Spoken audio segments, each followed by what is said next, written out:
Welcome to this presentation of a Meetup group on the subject of opportunity zones. My name is Carl Dakin. I wear multiple hats with different companies. I have a consulting hat that assists companies with raising capital called Dakin Capital Guild. I am the majority owner of Invest Local, which is one of the two registered investment crowdfunding platforms here in the state of Colorado. And I also have a part interest in Local Money Marketplace, which is a public benefit corporation dedicated to creating and sharing information on raising money, particularly early stage capital formation for small businesses and other organizations. What we're going to do tonight is we're going to have a case study on a particular project called the Sugar Beet District. The intent of tonight's program is to dive deep into what we know and don't know with the backdrop or context being that of an actual project that we're in the process of putting together. And along the way, if we surface any questions or anything of that nature, please raise the question. We'll see if we can answer it now or whether it's going to require a little digging to dig it out, or whether we may have to wait until the IRS releases its rules, or even has to maybe issue an opinion to help clarify what we're talking about. So with that, we'll get started, and I'm going to switch over to the PowerPoint presentation that we've created for tonight, and we'll move through the program.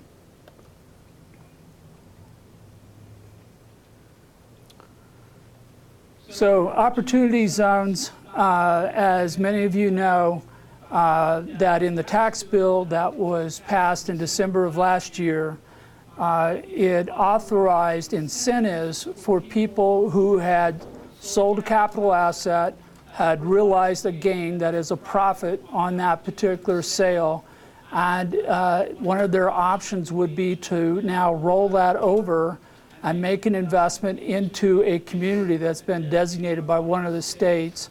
These areas are called opportunity zones, and the idea is that the federal government would like more money to be invested in these communities in order to improve the economic strength or to revitalize those particular communities.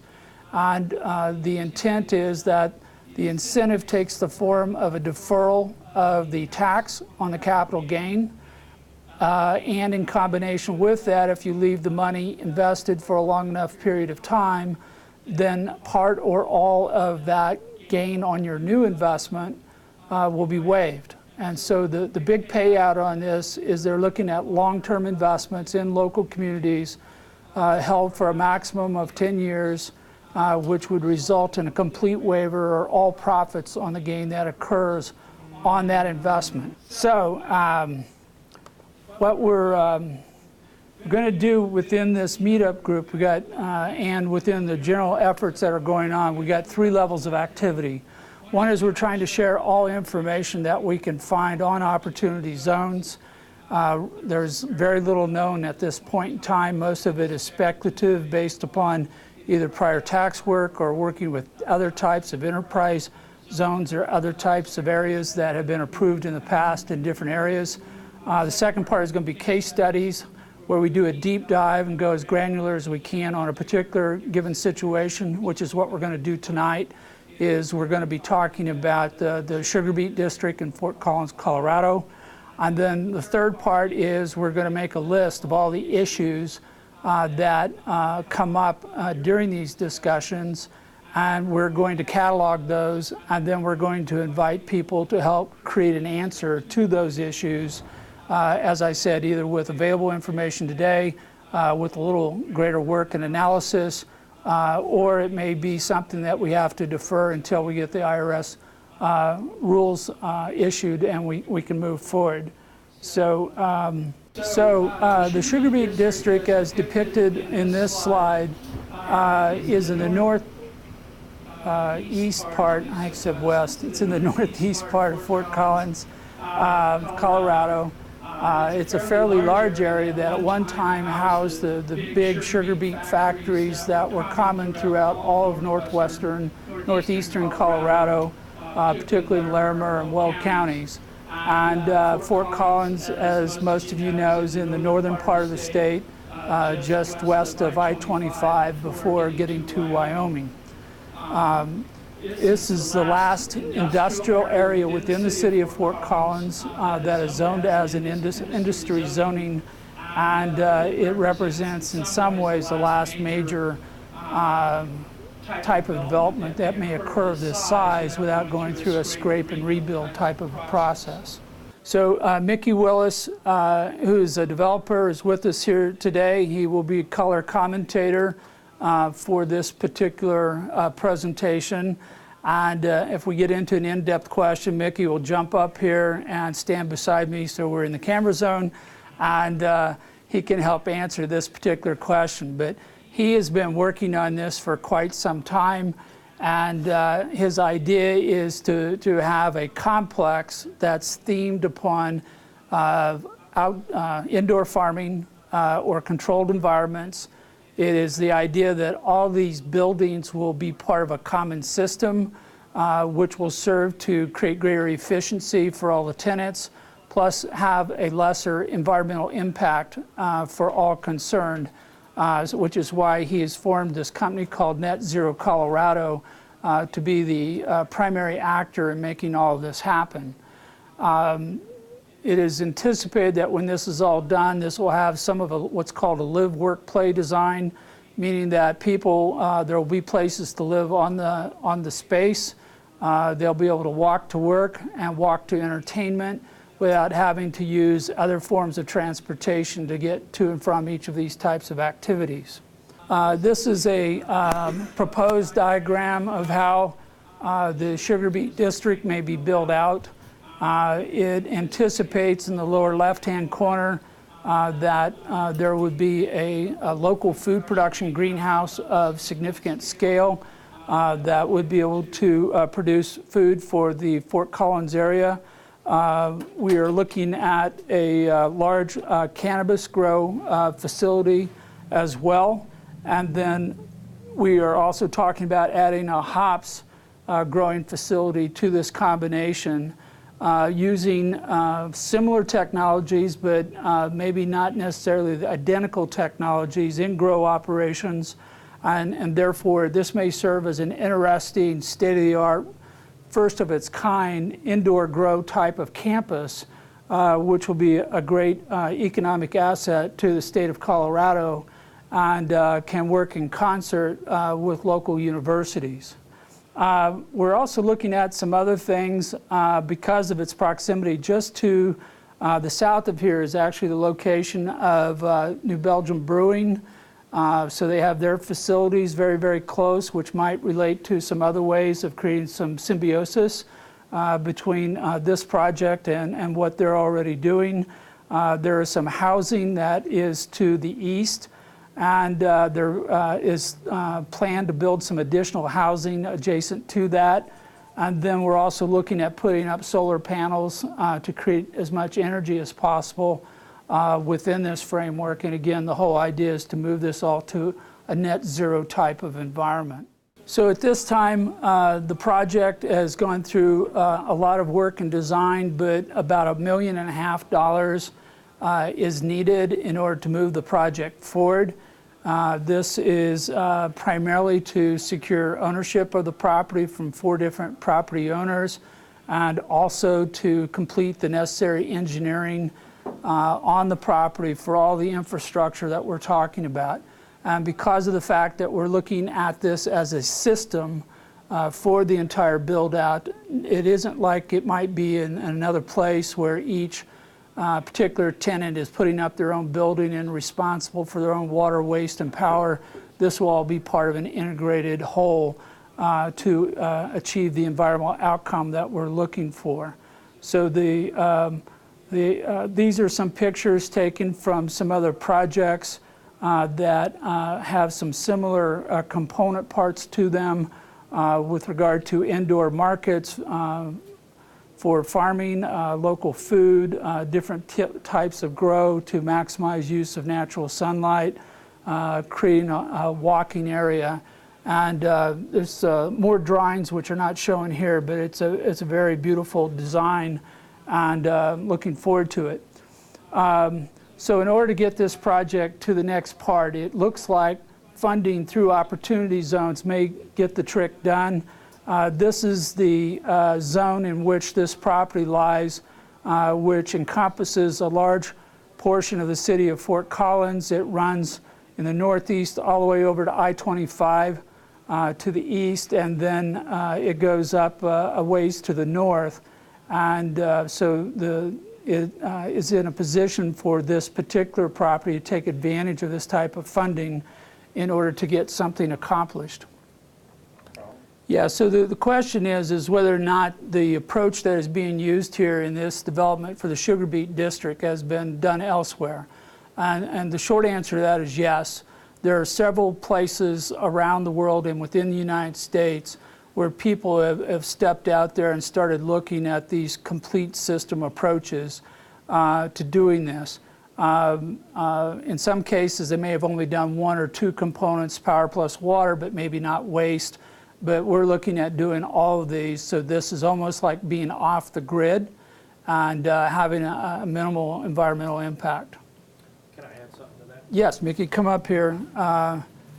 Yeah, part of the situation of trying to do a project like this and trying to be net zero energy is collaboration between businesses. Because normally in subdivision plan, you subdivide the parcels, you sell them to unrelated people, things happen, they don't cooperate, they don't communicate, so you end up duplicating a lot of sources of resources, and you waste a lot of energy and funds. So in this case, in order to maximize the whole project, even our architectural team, is we control the designs of where the buildings go. So we can gain a maximum solar gain, passive solar gain, which is cheap energy, but you got to design it in a way that you don't block each other. And so our whole collaboration starts from the beginning.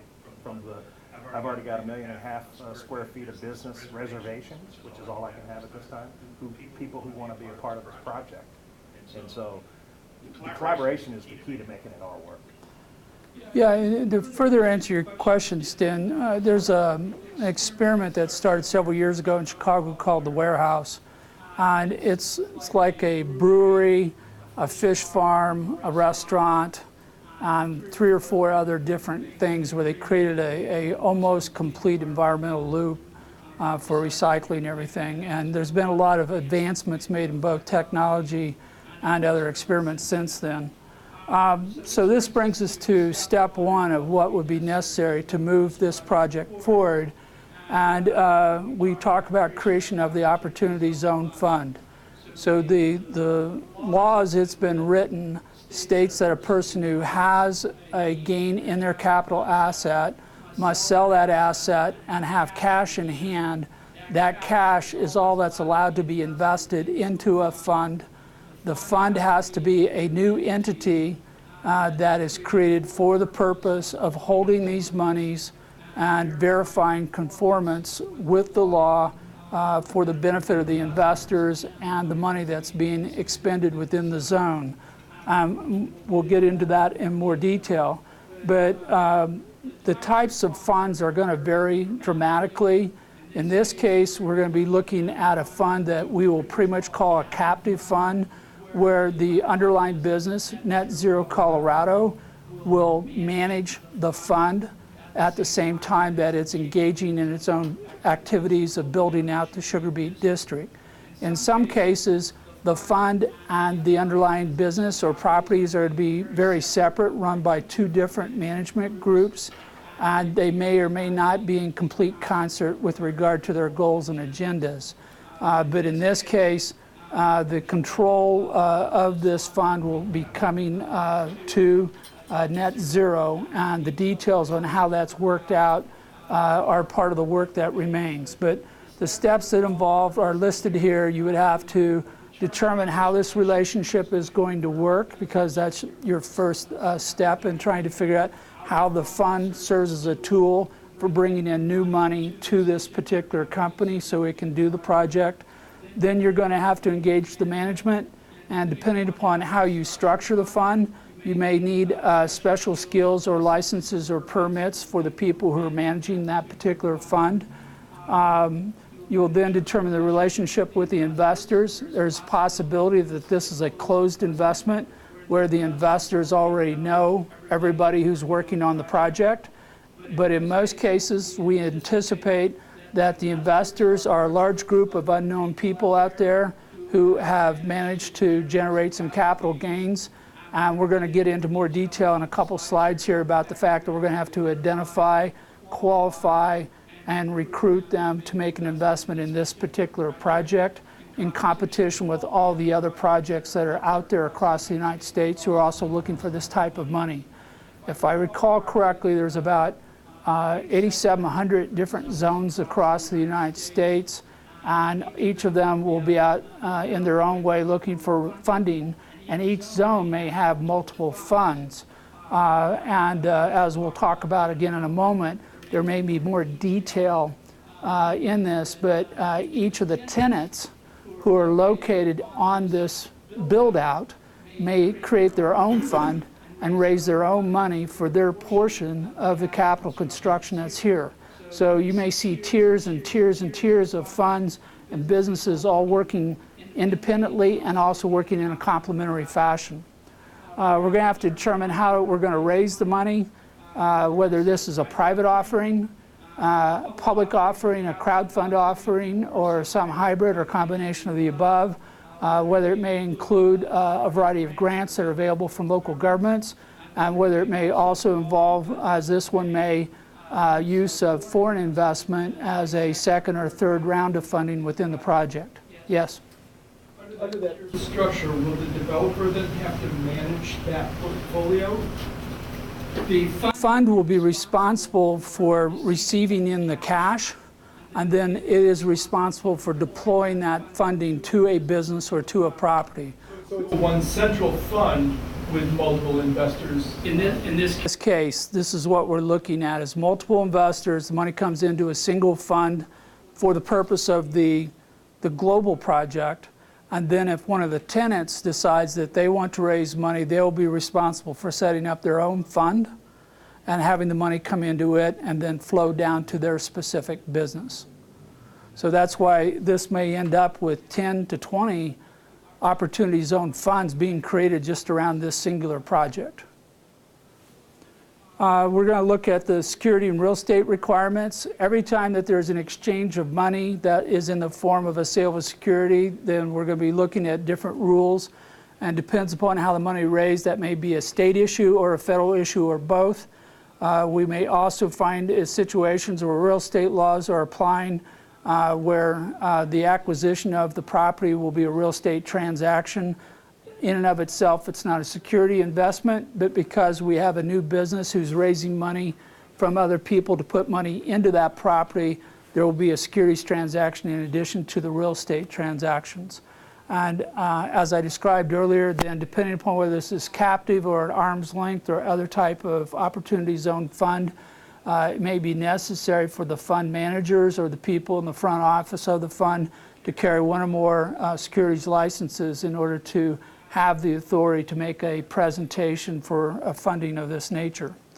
Along the way, it's going to be necessary for the fund to have its own plan.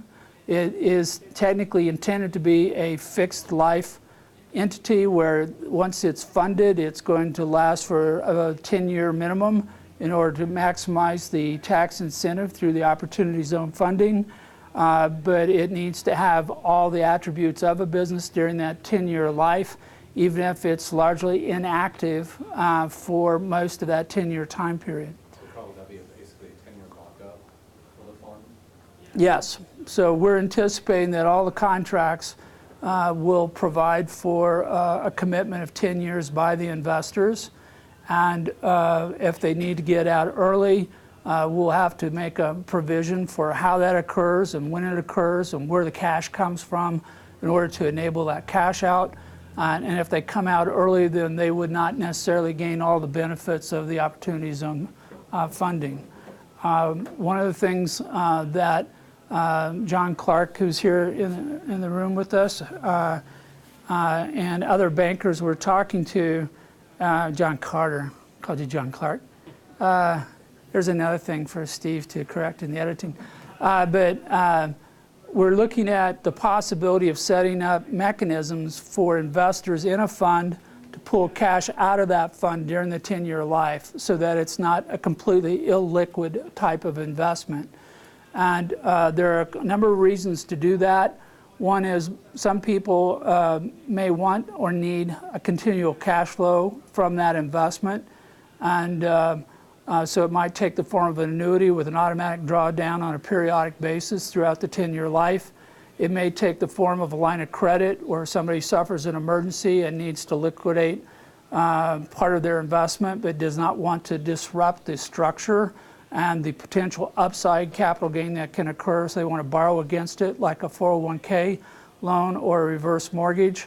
And then the way this law works, you get a deferral on capital gains until 2026, and yet we're looking at investments which are 2 years beyond that point in order to get the maximum tax benefit. So some people may need access to cash in order to pay their capital gain deferral tax in 2026. So there's a number of reasons why it makes sense to have some access to cash. And it's my belief that unless we have this mechanism built into the package at the time it's offered to investors, those investors may choose to put their money somewhere else where they have greater liquidity or access to cash instead of having it tied up for 10 years. And then this fund, once it's created with its plan, will then enter into an agreement with NetZero on how it's going to work in this environment. Because if it's a captive fund, from a management standpoint, all the decisions are going to be made by NetZero. And at the same time, you do not want to incur a lot of cost in the operation and management of that fund because it would become a redundant expense. So offices and other issues of that matter may all be consolidated in some way to keep the cost of that fund to an absolute minimum. So step 2 is we need to complete a business plan for NetZero Colorado. Mickey's been working on this for, as I said, for several years, but like all good plans, once you get ready to do something, then the details have to be locked down. And there's been some new players and shifts amongst potential tenants that may have occurred. All these things need to be put into a plan that's going to be worthy of supporting a investment offering that's going to be sold as a security on the open market. So again, the management team is going to have to be identified, which is usually what most people are going to be looking at from an investment standpoint, the business plan, and then the capital strategy. Now, in this case, we're talking about a capital strategy because it is anticipated there will be 1, 2, 3, 4, 5, or 6 more types and layers of money in this capital stack over time in order for this whole project to work. And you need to know how much money you're going to raise over the life of the project so that you can do an appropriate apportionment of the ownership of this company to the different investors based upon when they came in and how much risk was associated with the time they entered into the company and how much money they invested. And even though generally the goal will be to reduce the amount of equity investment and move to debt investment as much as possible, there still may be 2 or 3 rounds of equity investment. All this has to be mapped out in advance so that an appropriate amount of equity in the company can be identified and put into the offering that will be held once it's ready to go. So in step 3, in this case, I've laid out that the Opportunity Zone Fund will be doing the fundraising. And so step 3 is to plan the capital campaign that will raise in the $1.5 million that we have roughly estimated may be necessary to get all the original property acquired and engineering done. In this case, we'll try to identify who are likely candidates to make this type of investment. The diagram on the right is a stakeholder analysis diagram that I use in profiling investor candidates based upon their potential benefit from the success of the venture. So each of you will be able to get a copy of this later, but in the upper left-hand corner, we have classical investors looking for ROI, but we're also going to want to go through this and talk to the current property owners.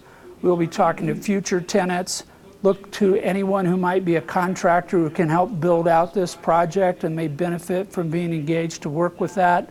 We're going to have the economic development offices and local communities and social causes that are benefiting from the creation of jobs, the local food production, other issues of that nature. And then done correctly, this will also be worthy of media attention. So all these people are potential beneficiaries of this project. Some of them are going to potentially benefit so greatly that making an investment is a rational thing for them to do, to either lock in their position relative to this project or to advance it for some other reason. Each group will have to develop a deal structure for the type of investment that may occur. We'll have to engage as many service providers as necessary to do this type of fundraising. For example, if we do an investment crowdfunding campaign under Colorado law, then it'll be necessary to hire a platform for doing that, such as the one that I manage, as well as an escrow agent and a financial institution to hold the money during escrow, and typically a number of marketing people to help share the word and get the word out. You'll have to develop the promotional materials, get the budget set, time set, and allocate the tasks. So you have a fully planned activity that will come together for the intent of raising the $1.5 million within a very short period of time.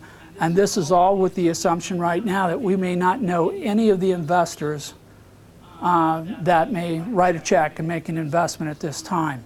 So we're going to have to figure out who they are, who they talk to, how you get a message in front of them. We have to have a compelling story for why they would invest in this project instead of somewhere else. And we have to get that story to them in a timely manner. If you brought in current property owners, would that just be a paper swap, or would you actually need to have a transfer of funds back and forth to meet the letter of the law?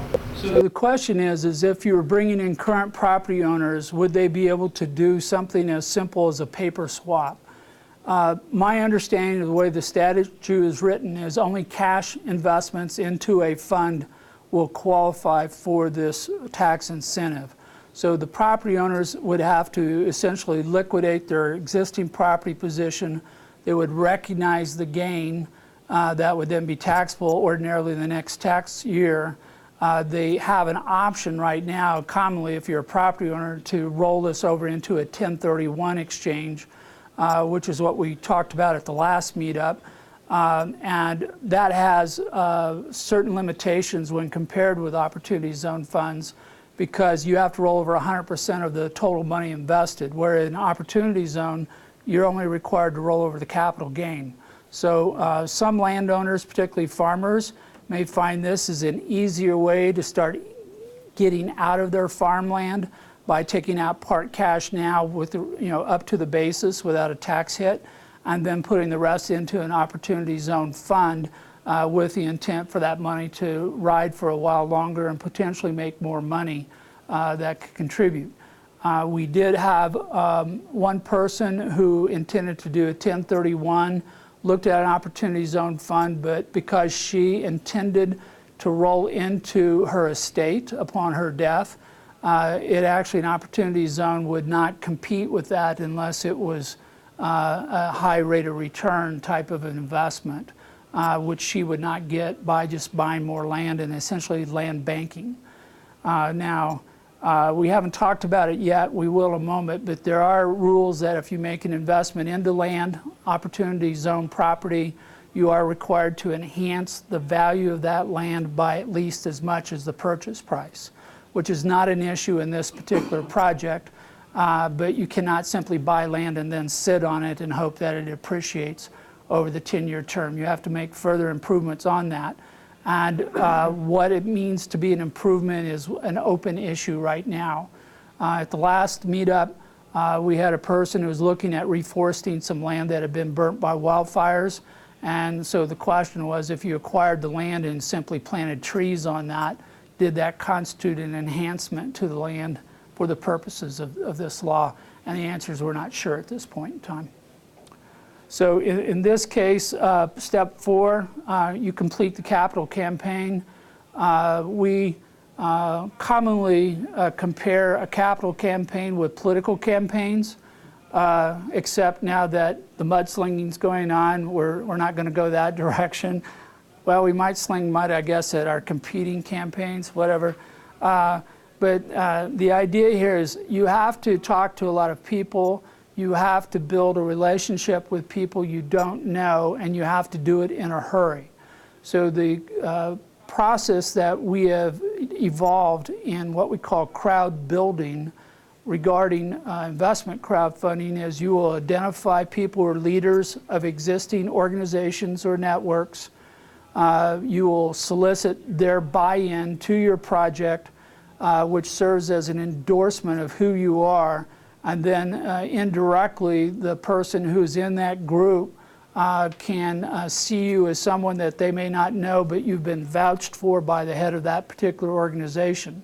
And part of what we did in the prior slide is we're trying to identify all the organizations, whether they're private, public, social, or otherwise, who would benefit from this project.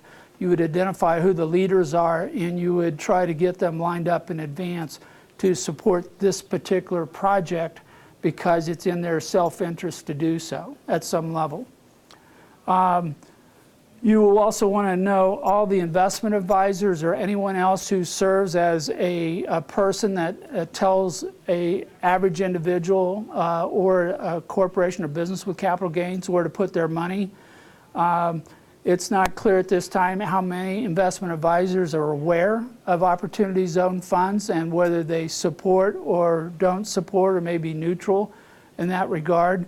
We anticipate that those investment advisors who earn a fee based upon the size of money under management may find it advantageous to make an investment into an Opportunity Zone where it may, the value of the asset may stay higher than it would be if it were left in the stock market, which is subject to going up and down as it has this last couple of weeks. So think of yourself in a campaign as talking, meeting people and getting things done, getting the word out to everybody so that everybody has a chance to learn about the opportunity. They have a chance to meet you and establish some level of engagement or trust or connection, different words that are used by different people. And that has to be high enough for someone to go at risk to the extent of the size of their investment. If the investment is relatively small, it's easier for them to get to that threshold than if it's a much, much larger investment.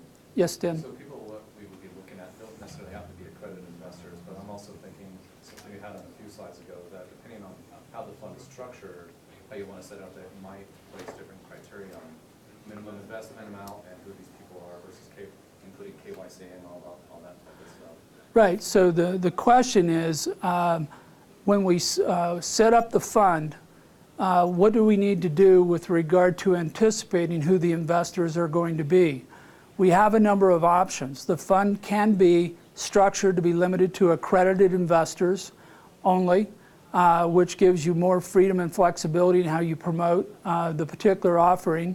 You may also structure it to allow for non-accredited investors to participate, which would invoke either state or federal crowdfunding laws, and greater rules on disclosure and other things along the way, and also dollar limits upon how much money could be raised.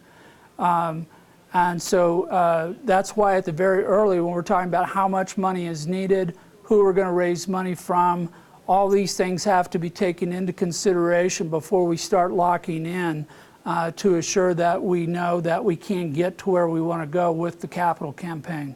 Given rules around fundraising, can you talk to individuals about this before we actually start soliciting or asking people for their money? Yeah, so the question is, can you talk to people about a capital campaign before starting a capital campaign? And the general answer is yes. You can make statements of fact that you intend to raise money, that you're going to do it in a particular fashion, and you can make general statements about what the deal may look like. you're not allowed to make any statement that is so specific and detailed that it constitutes an offer under securities law. So when you say, I'm going to give you 10 shares of stock for $50, you've gone too far, too deep.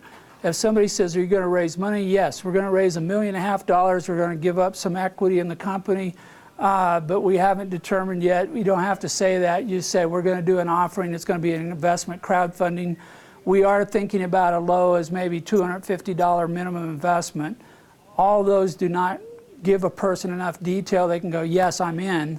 They're going to have to see more information before they can lock down and make an investment.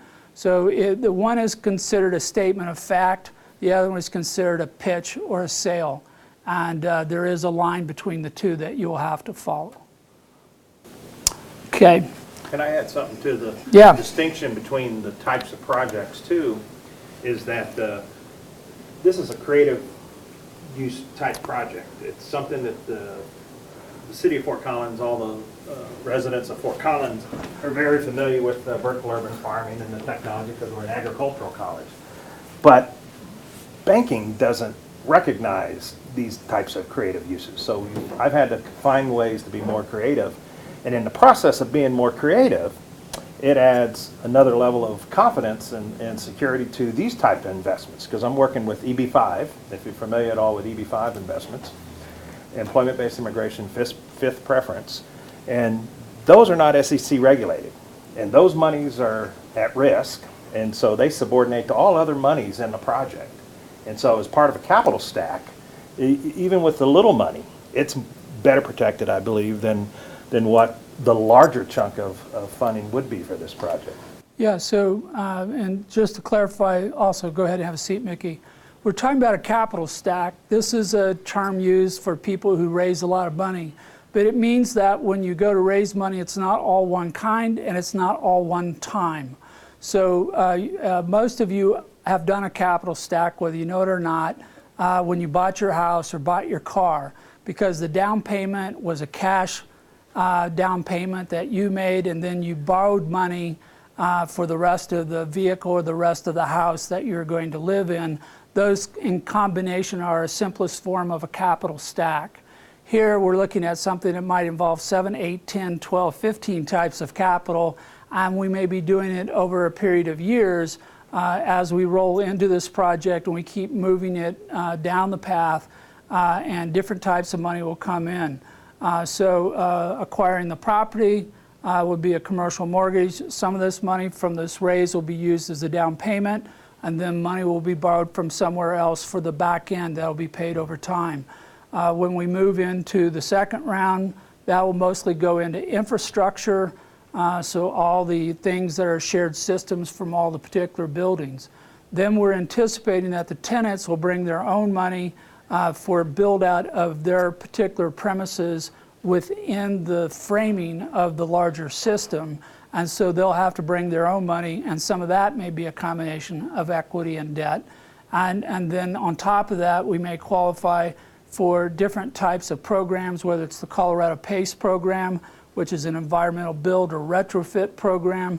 We might qualify for a Jump Start program, although I don't recall if Larimer County is qualified yet for Jump Start, and other things of that nature. So you're allowed, by and large, to take any form of money and stack it up, and your goal is to get money that is quickest, lowest cost, least effort to bring it in so that you can get back to what it is you want to do, which is building. Yes?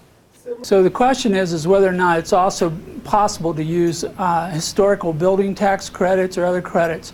My understanding is there is no limitation or restriction upon any type of capital other than a 1031 rollover, because that's a different type of a tax incentive. But yeah, we are going to be looking at every possible source of money, any project you're doing in any particular community.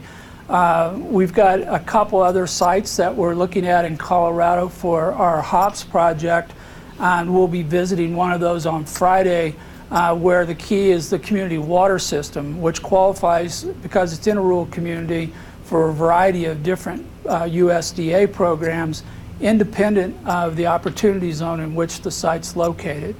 And then there may be other private money other than Opportunity Zone money that may want to participate based on how we structure that particular project.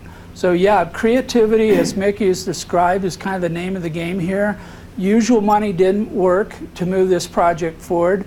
Opportunity Zone is a new way of incentivizing somebody to put money into this project instead of it going somewhere else.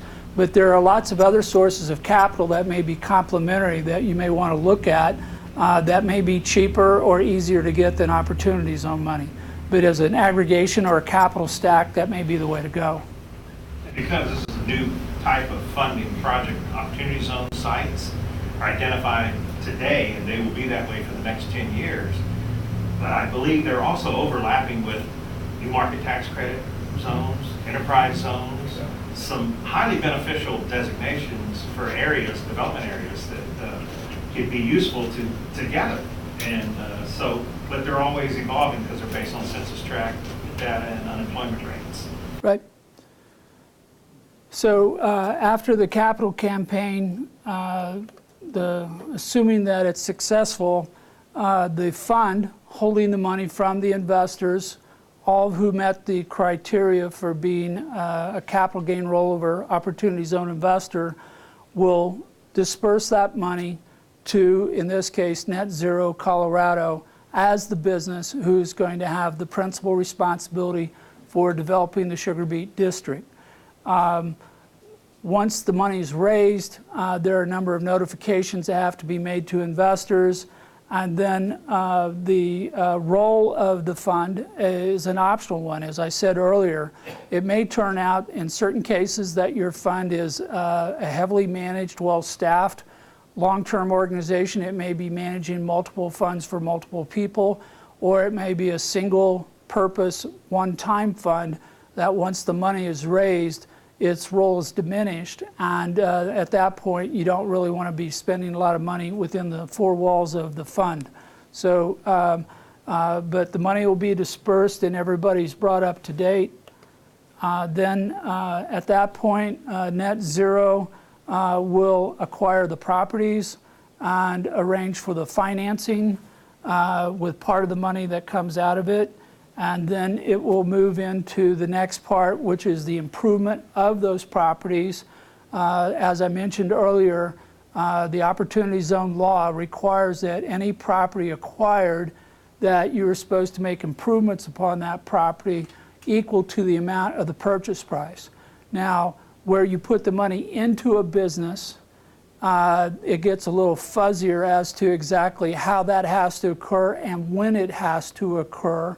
But there are requirements that the money be deployed quickly, and I'll get into that more on the next slide. But here, with the money that's coming in, once the properties are acquired, then it's going to be necessary to figure out who the tenants are going to be, recruit them in as part of a sales campaign, determine what their unique requirements are that need to be factored into the overall engineering of the project, then to do the building, the engineering of the project, obtain the necessary building permits, and determine all the costs, line up all of your contractors, get everything ready to go so that you're ready to basically break ground moving into the next phase. Then as this project is conceived, there will be a second round of funding that will have to be raised. Right now we're looking at EB5 money as the most likely source for this, but it also could end up being another investment crowdfunding campaign under Regulation A+, which would allow you to raise up to $50 million at the federal level. The campaign would be completed. It would depends upon what the source of money is, whether it's going to have the same complexity and the same PR issues as the first campaign, or whether this may be a very highly focused, highly targeted campaign with a number of foreign investors filling out the slate very quickly. With this money, the infrastructure is built. Funding has to be obtained from the key tenants for the things that they want to do with their specific buildings. there may be necessary to conduct a third campaign for either extensions or some of the what you call optional modules of this large project. And the net result is this whole district will be built out to meet the vision that is currently on the table.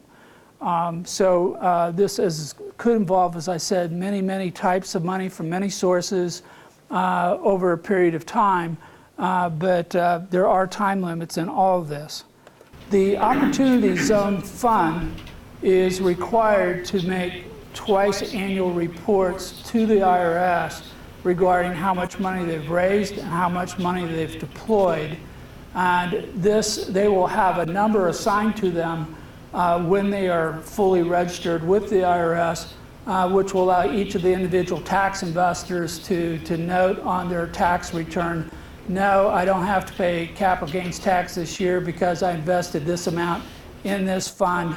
This is the number of the fund. This will all show up in the tax returns sometime in the near future. And that tells the IRS that the taxes on those capital gains are going to be deferred until a future date. And then the Opportunity Zone Fund has to report twice a year so that they know whether there's been any change in either the money raised or in the money deployed during this time frame. And this helps IRS know that the money has been put to work in appropriate fashion. And so to some degree, and that's not clear right now, the fund is going to have to monitor, manage, audit, so to speak, NetZero Colorado to make sure that money it received was intended, expended the way it's supposed to. And what that role is not clear today because we don't have much to work with. Yes, Steve? Is the IRS 10 plus years, let's call it 10 years, is that something that is set by law in stone that a future administration couldn't come and disagree? So the question is here in this example, we talk about the Opportunity Zone Fund lasting for 10 years and whether or not there's a potential that a future administration could change that. My understanding is that once this law is put into place, the basics of it cannot be changed by a future administration. It becomes an obligation of the government. That doesn't mean that the government can't change the tax rates or change other things that may diminish the value of this over time, or do other things that are out there, like push you into a higher tax bracket or something of that nature. But by and large, this is a commitment going forward that a future administration should not be able to take the change because it would end up being a taking of the investment, and it would be highly unpopular at that point. Yes, Jen? Yeah, my name is Jana, by the way. I'm the Opportunity Zone Program Manager for the state. A couple of weeks ago, Dan Kowalski of the Treasury, who's kind of overseeing this guidance, said that Treasury would release guidance on kind of the longer-term vision of this project, because technically the tax bill expires in 2027. It was a 10-year bill, and this investment persists beyond that. So hopefully Treasury will provide some sort of backstop for what that looks like, or what the rollout period, kind of, if the drawdown period would be. Yeah. At this point, the IRS is in charge of the rules that will govern how this all works. Those rules have not been issued yet. There are a number of questions that are not clearly delineated in the statute, in the tax bill. You can technically make an investment in an Opportunity Zone Fund and pull your money out immediately, and you get a tax deferral for a very short period of time, which may be worthwhile to some people, assuming that the project will allow them to pull their money back from that investment. And that means that there's got to be a mechanism and enough cash to make that happen. You get a tax benefit at the end of 5 years where 10% of your gain is waived. At 7 years, 15% of your gain is waived. And then if you go the full 10, that's when you get 100% of the gain in the new investment is waived, which is what we're assuming here. This project is of a large enough size and scale, this isn't an issue. Now, there are other projects that we're looking at where they may be rolling over property, or there may be a lot of events and activities taking place, which is a completely different business model, and you'll need to take a look at that. Now, one of the other things that's not clear is you get the maximum gain at the end of 10 years, but there's nothing in there that says you can't leave it for 20 years. So another back-end question that would be good to have answered by the IRS, because you may say, this is doing fine. I don't need the money. It's locked up for this period of time, so we can take it out. Or we may find that there's another model for a partial distribution that can start taking place at the end of the 10 years because you've already qualified for a full gain on it. So we'll have to see how that turns. Yes? So on the example that you gave, you have 3 tranches. Would everybody at the end of 10 years, let's say you have an exit, share equally in the gains off of that, or is that an operational decision? So No, you might value the land separate from the infrastructure, separate from the building? Yeah, so the question is at the time that you essentially liquidate or sell off the interest in NetZero by the fund, how is that money dispersed? And it'll be dispersed according to the contracts or investment agreements that were set up in advance. So assume for the moment, for this example, that there's 3 rounds of funding. And in the first round, 10% of the ownership of the company was given up to the first round of investors for $1.5 million. And then in round 2, $25 million is raised, and it's also equity, and they give up 60% of the company. And then they do a third round for another $25 million and give up another 30%. Somewhere in there, you may have given up 100% of the company.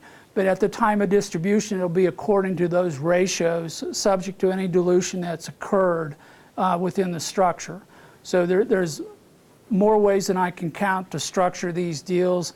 And if they're not all equity, that will also impact who participates in that liquidation or not, and to what degree.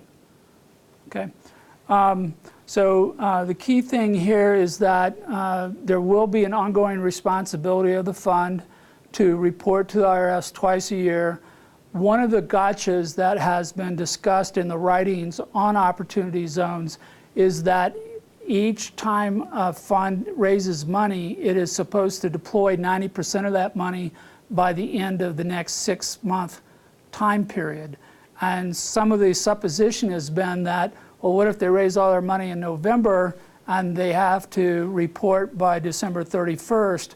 Then technically that money would have to be, 90% of the money would have to be moved by that time frame. What I'm seeing from these discussions is this is one of the reasons why investing from a fund into a business has more flexibility on how the money is deployed than if it goes directly into a property where you're going to have difficulty necessarily getting everything ready to go and getting that money spent in that period of time.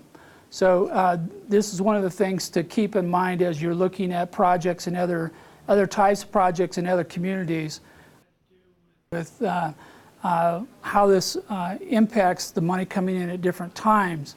It's possible that this deal may yet be structured where the initial funding that's raised from the opportunity zone may come out entirely, meaning that the second round money may buy down the first round money to zero, in which case then that money could be rolled over into yet another project. And there are several different models I've looked at in multifamily and other types of construction where, because the different types of money have different risk and different lives associated with them, the construction money may be on a constant rollover while the other money may take on a longer life that follows the tenancy of that particular property. Okay, then...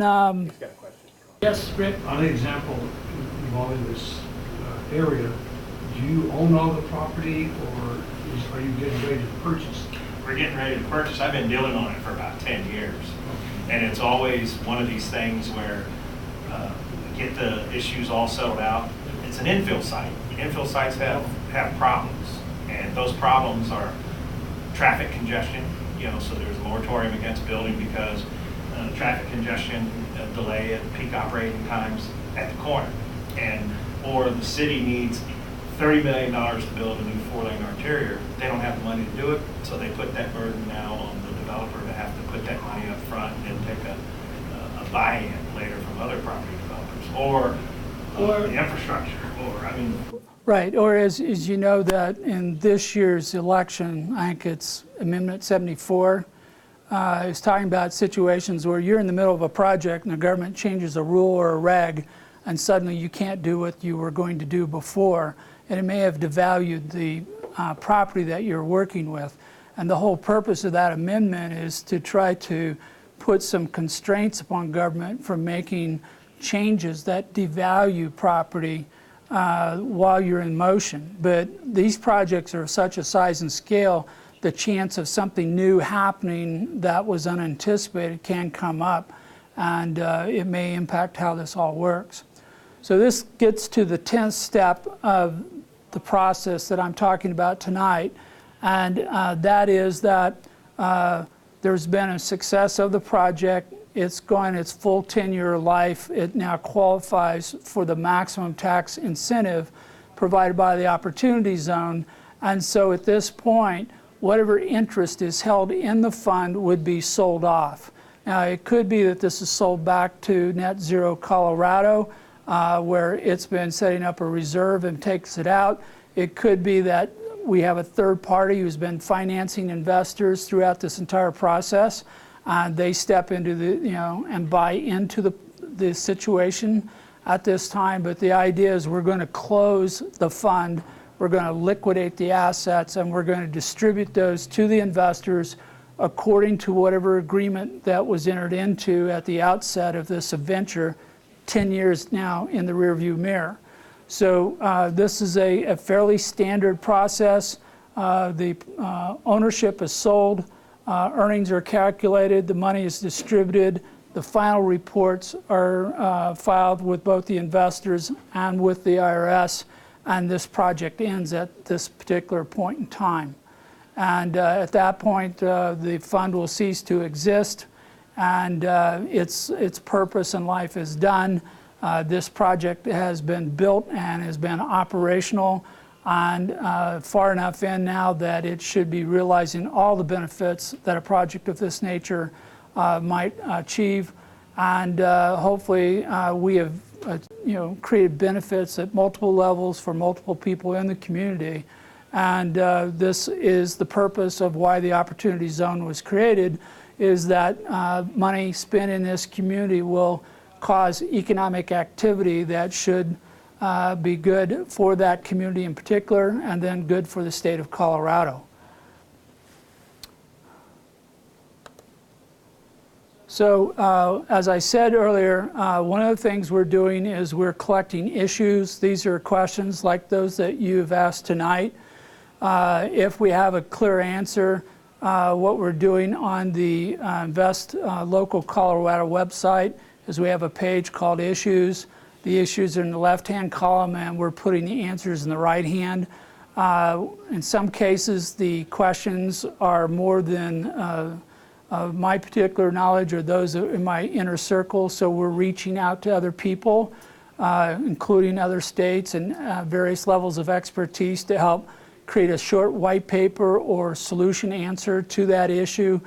So it's going to be a growing list of issues that over time we'll answer them, and then once the IRS rules come out, some of these may be clear and done and behind us, and some of them we may need to continue asking more questions. And an example of this would be, how soon do you need to deploy money raised to an Opportunity Zone fund? And as I mentioned earlier, each fund is required to report twice a year. You're supposed to have 90% of your funds deployed by the time of your report, and this may create a conflict with when the money's received and the time necessary to deploy. There is more flexibility if the investment can be made immediately into a business, and then that business has more time in which it may put that money to work than if you put it directly into an Opportunity Zone property. Yes. So the question is when does the clock start on the deployment of money? And the general rule is that if you, when you set up a campaign, you'll set a dollar limit before the money is considered raised. There is what we call a zero limit or best efforts, which means you'd have to report every dollar as it came in. Under investment crowdfunding laws here in the state of Colorado, you have a guideline of you have to hit half of your total raise before you can deploy, or you can get a waiver which allows you to go to a lower level if you can show a good business reason for doing that. If you're raising the money at a federal level crowdfunding, generally it's as the money comes in, it's accessible to the person who's raising the money. So depending upon how you set up your raise, the money's either being held in escrow, which means you don't have it yet, and so the clock has not started ticking. Once it's dispersed from any escrow fund, then the clock starts and you're going to have to conform to these rules. My best guess is that once this issue, which I think is going to be a recurrent issue, comes up, the IRS is going to come out with a workaround which gives you a 6-month floating schedule instead of a calendar schedule. Yes, Dan? Okay, so 2 questions. One, first question is whether a fund can invest in another fund. My basic answer to the first question is that I think it is possible, but under very limited, restricted situations where both funds are situated in the zone and the second fund has to do something in turn with that money that's appropriate to it. So it might be acting as a manager or, as I say, in a more active role than what is proposed under this case study, but you're going to have some issues with that. One second, Janet. And then to the second part of your question, can international money come in? And it's my understanding that it can. Is that yours? Yeah, so the answer to both questions is that the opportunity fund investor has to be a taxpayer. So if the fund is set up, there are certain fund structures that kind of pay taxes out on their own that it would qualify, but it's pretty unlikely. And so also foreign money, only if they're U.S. taxpayer can they go into the fund and get the benefit. So just for some clarification, so I have money in an international fund. Mm-hmm. Could I take some money out of that, which would be a taxable event, and then put into this? If it counts as a capital, if it would be qualify as a capital gain event, then sure. Yeah. Okay. Then yeah. But you can't invest. You can't make a fund-to-fund opportunity zone investment. So. Yeah, so and a couple other things to think about there is that a fund may also receive investment that's not a capital gain rollover. So they've allowed for, it won't have any tax incentives or any advantages to doing that. But you may find someone like who has a piece of property, instead of doing a 1031, decides they're going to take 100% of the sales proceeds from that sale property and put it into a fund. That portion, which is capital gains rollover, will then potentially qualify for all the tax benefits that we've talked about. The rest of it is just a straight normal investment and will be treated like that accordingly. But yeah, the incentive to put money into this fund is largely in the tax that benefits of both the deferral of the capital gains and the long term. And you have to meet both of those you have to be a capital gain rollover to qualify for that. So I don't see money in large quantities being invested in a fund unless it's coming out of a capital gain rollover, which means you've got a taxpayer with a capital gain situation. And because of the 90% rule, most lawyers would actually recommend that you keep that separately, even if you're co-investing, that it doesn't come through the fund. Yeah. There's a lot of reasons why commingling those funds would make an accounting nightmare. So you would probably set up 2 side-by-side funds, one of which is pure capital gain rollover and the other one is not, although they may be managed by the same team and they may be applied to the same projects. What about corporate funds like a large shopping center development company, like a General Growth before they just get sold, or a RIA firm? So the question is, could a large corporation with large capital gains participate in this program? The answer is yes. Any taxpayer, U.S. taxpayer, tax liability with capital gains can roll their money over in this fashion. Many of you may have read about some of the large funds that are being proposed or claimed to being proposed. Depends on how skeptical you want to get about this. But there are some massive projects being looked at right now in the hundreds of millions of dollars, which is a major challenge for moving that kind of a money in that size in that time frame. And some of that will come from larger investors. Some of them are talking about creating kind of a blind pool fund, and I'm not clear on how they're going to structure that and still meet the time frame on deployment. So some of these funds that are being talked about may not come into existence, or they're going to be operated differently than you might think. You're going to have to get more detail on those if you're an investor, because you got to make sure that the money is in fact deployed according to form. One of the gotchas that was talked about was that if you might be in a partnership or an LLC and they sold the asset in March and you don't get your report till the end of the year with your tax statement or something of that nature, you may have already missed your 180-day window in which to roll over that money, and you may not be able to do what you need to do on that. So there's some places where we all need to get a little more sensitive to what the rules are and how they work. And a lot of people are going to have to learn a lot more than they already know about Opportunity Zone funds to prevent those kinds of problems. Okay. As I said, this program is being hosted by Invest Local. There are three key things here. One, this is the meetup. You can go to this site. We now have 4 more meetups scheduled before the end of the year. We are working on a state conference that will be held on November 16th, and somewhere, hopefully the next 12 to 24 hours, this will be detailed and locked down enough that we can start disseminating information on that event to everybody. That is currently being planned to be held at the Hyatt in Aurora, where the last state conference was at, and it's going to be focused on communities, and it may even have a tighter focus on communities of color.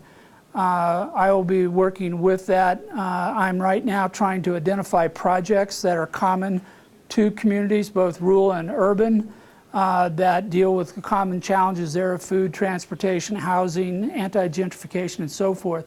So if any of you have a project that you're working on or getting ready to form that might be a common type of problem to a large number of communities, please let me know, because we're going to try to create a series of showcases of these different projects so that all the information can be shared with everyone.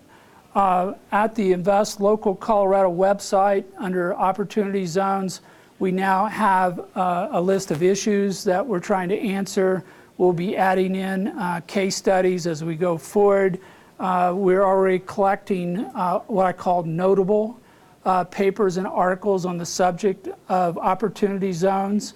Notable means that somebody's unhappy about it. I'm not putting them in the library. It has to be somebody who's trying to advance an understanding of Opportunity Zones rather than simply filling up paper or complaining about something which does not qualify in my mind. We're seeing some new stuff come out all the time, but this is very, very early outset. And then we're also going to put in a link to the recording of this particular event so that you can go online and download that and watch that at your own leisure at that time. Then if you have a question or you're looking to put together an Opportunity Zone, I am working with 3 projects now, hopefully 4 by the end of the week, and in 3 different states, and just trying to help move these forward while we're still more shepherding and leading in the dark than we are leading in the light, but we're trying to figure out how to make these all work. So you may contact me by email or by phone and get more information. So that's essentially what I wanted to cover for tonight's presentation.